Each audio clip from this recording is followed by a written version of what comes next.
If you've been exploring Cyrodiil again in the Oblivion Remaster, you're not alone. Over 4 million players have already jumped in since the game's shadow dropped earlier this year in April. It's been a massive success for the studio. But let's be real, the remaster has its fair share of issues. Earlier this week, Bethesda released the first patch for the game titled Update 1.1, and it's available right now in Steam Beta and comes to all platforms on June 11th. It fixes a lot of annoying bugs and improves the overall experience, but here's the catch. Performance problems, the thing that most of us have been complaining about, are still hanging around in the game. Those won't get touched on until patch 2, and we don't even know when that's coming yet. Before we get into it, if you enjoyed the video, be sure to leave a like and subscribe to the channel to stay up to date with all the latest Elder Scrolls news. And if you're interested, consider becoming a member on the channel for early access on every video, members only content, your name in the credits, the ability to write in and have your comments featured, and access to the Discord community. Alright, let's start off with some good news. This update fixes a bunch of the stuff that's been frustrating many of us players from release. For example, the local map now actually works when you're inside buildings. Before this patch, it would either appear or open up blank. Pretty inconvenient when you're trying to navigate a dungeon. They've also fixed a weird issue with the first person camera where it was floating above your head. It was like playing as a GoPro mounted on a stick. That's now sorted out in this new update. And if you've noticed that certain NPCs looked a little bit off, well, you weren't exactly imagining it. The Empiric assassin Vincente Valtieri had mysteriously gone bald, and the High Chancellor couldn't move his arms. Both of those bugs have now been fixed in this most recent patch. Vicente's got his hair back, and the Chancellor is no longer standing around like a mannequin. Bethesda also added some new console commands like Toggle HUD Visibility and Show HUD, which are perfect for anyone who loves snapping scenic screenshots. If you're trying to get that perfect hero shot at sunset, these will definitely help. So yes, patch 1.1 does some solid cleanup work. It's the first step towards stabilizing the game, but it's just that, a first step. Now, here's the not so great news. The number one issue players are facing is performance, and that hasn't changed much. According to Digital Foundry, the game is struggling across the board. It doesn't matter if you're on PS5, Xbox Series X, or a tricked out gaming PC. Everyone's getting hit with frame rate drops, traversal stutter, and random crashes. The longer you play the game at this point, the worse it gets, especially if you're switching between different save games. It's likely tied to some sort of memory leak. One of the stranger bugs happens after you've been playing for a while. If you ride a horse, your camera might be stuck too high, like you're floating above the saddle. You can fix it by resetting the game, but that's not exactly a great solution. And in their analysis, Digital Foundry called the PC version dire. That's a strong word, and not one you want to hear for a game that's supposed to be a technical upgrade. Their verdict, stability and performance needs to be the developer's top priority in these upcoming updates. Bethesda says patch 2 will focus entirely on these performance issues, but there's no timeline for this update just yet, and until it arrives, this remaster just isn't running the way that it should be. Here's the thing that makes this all more interesting. Even with the bugs, performance issues, and crashes, Oblivion Remastered seems to be a smash hit. Sales have blown past expectations. In fact, it has sold more copies in its first week than the original Oblivion did in its first 15 months. It's already the third best-selling game of the year in 2025, right behind Monster Hunter Wilds and Assassin's Creed Shadows. People clearly love this game, and it's not hard to see why. The remaster looks fantastic, and it runs at 4K and hits 60 FPS when it's behaving, of course, and comes with updated animations, cleaner menus, and way better lip sync for the characters. It even has a much improved third-person view and new dialogue that fleshes out characters and scenes.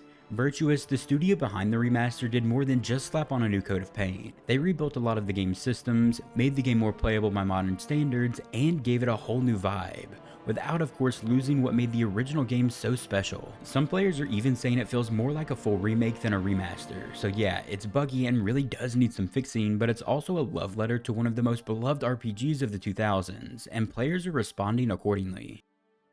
Here's a pretty funny stat though. Even though millions of players are playing the Oblivion Remaster, hardly anyone is finishing the main storyline for the game. On Xbox, according to achievements, only 2.9% of players have actually completed the main story. On Steam, that number's a little bit better, around 4.4%, but still, that's tiny. Why, you might ask? Well, obviously that's pretty simple. Most of us know. Oblivion is one of those games where the main quest is just one small piece of the entire experience. Players at this point are far too busy doing everything else the game has to offer. ever, exploring caves, joining many of the guilds, and closing Oblivion gates. You name it. They're doing all of it except actually completing the main quest at this point. Some people are even putting off the Kvatch quest, which kicks off the Oblivion crisis and can be kind of dangerous because of the game's level scaling. If you wait too long and level up too much, Kvatch becomes a brutal challenge. So the community's advice is do Kvatch early, get it out of the way before you're fighting Daedra that hits like a truck. Then there are players that just refuse to do anything in a straight line. One person even spent hours escaping Citadel's borders just to explore other regions of Tamriel that aren't exactly in the game, like Hammerfell.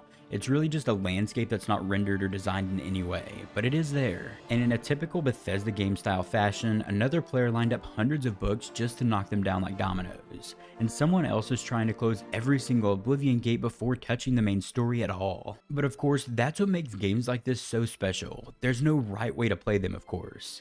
Whether you're doing arena battles, role-playing as a sneaky Argonian, or just picking up mushrooms in the forest, it all counts. There's a lot to like about this remaster, but Bethesda can't afford to rest on its sales numbers alone. The game needs stability, it needs better memory management, and most of all, it needs patch 2 to land soon, and land well. We need some amazing performance updates that actually improve the game. The community is definitely invested. People want to keep playing this game, but they also want to stop restarting the game every hour and not have their PC blue screen. They want to explore without worrying that the next save load will crash to the dashboard. If Bethesda and Virtuous can pull off a strong second patch, they'll have one of the most successful RPG revivals in years. But if they don't, even loyal fans may start walking away from the game, and they probably already have. It's a balancing act. Right now, nostalgia is doing a lot of the heavy lifting for this game, but at some point the technical issues have to be handled, and the sooner the better, of course. Oblivion Remastered is a beautiful mess. It's full of charm, mystery, and the kind of open-ended freedom that made people fall in love with the Elder Scrolls series in the first place. But it also is full of stutters, crashes, and bugs that make it hard to enjoy for long stretches. Patch 1.1 is a good start. It fixes a lot of the smaller stuff and shows that Bethesda is definitely paying attention, at least somewhat. But everyone's eyes are on patch 2 right now, because performance isn't just a nice bonus. It's the one thing that's keeping this remaster from being truly great. So of course, if you're playing right now, save often and maybe don't marathon it for 6 hours straight. And if you're waiting on the sidelines, it might be smart to hold off just a bit longer. The bones are definitely solid.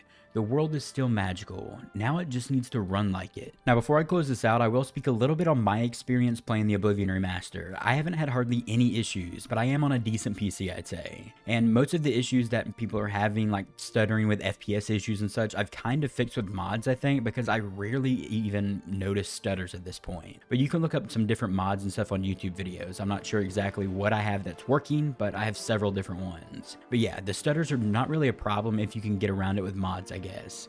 But the one thing that everybody seems to be having issues with is crashing. I don't think there's really any way around having crashes in the game at this point, so hopefully the performance updates can help fix that. At this point, I think I've crashed about 5 or 6 times in about 30 hours, so not as bad as some people that I've heard. Some people I've heard they're literally crashing 5 or 6 times per playthrough, so that would just be unbearable if you're facing that. So hopefully they fix that. It's not fun, but I definitely save often. Pretty much every 30 minutes to an hour, I'm making sure I throw down a save game to make sure I don't lose 10, 20, 30 minutes of gameplay. Usually to end these videos in the last section, we do audience write-ins, but with all the craziness going around Summer Games Fest and all the news this week just in general, I didn't have time to actually make the post and solicit the write-ins.